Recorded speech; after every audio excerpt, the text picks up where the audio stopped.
आज अशी सुद्धा चर्चा आहे. एकीकडे मराठा आरक्षणावरती आज रिप्लाय फाईल करतील अशी पण माहिती आहे. काय म्हणाल तुम्ही? नाही, मला काय कल्पना नाही नेमकी आज मराठा समाजाच्या बद्दल मुख्यमंत्री बोलणार आहेत काय नाही.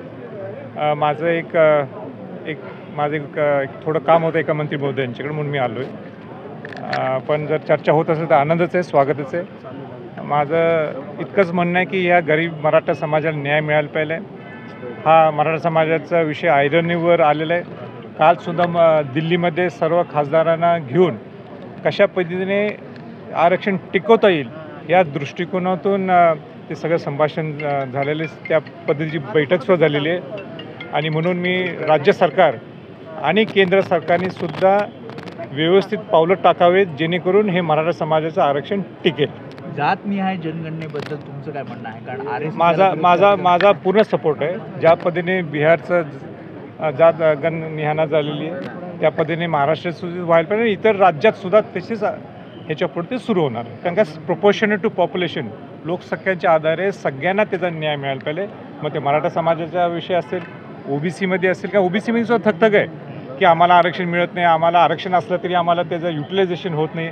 म्हणून हे सगळ्यांचं जर जातगणना झाली तर ते एक व्यवस्थित एक सगळ्यांना त्याचा न्याय मिळू शकतो. जरांगे पाटील असं म्हणतात जर ते एखाद्याची आई ओबीसी असेल तर त्याला सुद्धा नाही, मनोज जरांगे पाटलांनी जो विषय घेतलेला आहे किंबहुना ऐरणीवर आणलेला आहे, त्यांची आणि मुख्यमंत्र्यांची किंबहुना सगळ्या मंत्री महोदयांची चर्चा चालू आहे आणि त्यातनं काहीतरी एक सकारात्मक मार्ग निघेल अशी आम्ही अपेक्षा करतो. शिंदे समितीचा अहवाल दुसरा आलेला आहे ज्यामध्ये आता पुन्हा एकदा नोंदणी काही सापडणार आहेत, समोर येणार आहेत.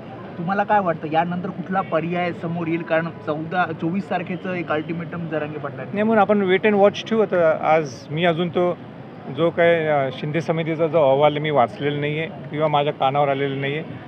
ज्या दिवशी तो पब्लिश होईल, प्रेझेंट होईल, त्याच्यानंतर मी बोलेन. शेवटचा प्रश्न, खासदारांचं निलंबन पुन्हा एकदा 41 खासदारांचं निलंबन झालेलं आहे. 141 खासदारांचं आतापर्यंत निलंबन झालंय. काय वाटतं या सगळ्या संदर्भात? लोकशाहीत सगळ्यांचा अधिकार असतो आपलं मत मांडायचं. आता निलंबन एवढ्या लोकांनी जर निलंबन केलं तर लोकसभा आणि राज्यसभा चालणार कशी? म्हणून कुठला ते मध्यम मार्ग निघावा असं हुकुमशाही असं वाटतं तुम्हाला? हुकुमशाही सुरू झाली. मी सध्या खासदार नाही आहे म्हणून नेमकं सभागृहात काय चालते हे मी स्वतः माझ्या डोळ्यांनी पाहिलं नसल्यामुळे मी त्याच्यावर भाष्य करणं मी उचित समजत नाही. पण लोकसभा असो किंवा राज्यसभा असो, खासदारांना संधी द्यायला पाहिजे बोलायला. खासदारांनी आपलं मत स्पष्टपणाने परखडपणे मांडण्यासाठी त्यांचा अधिकार आहे. थँक्यू.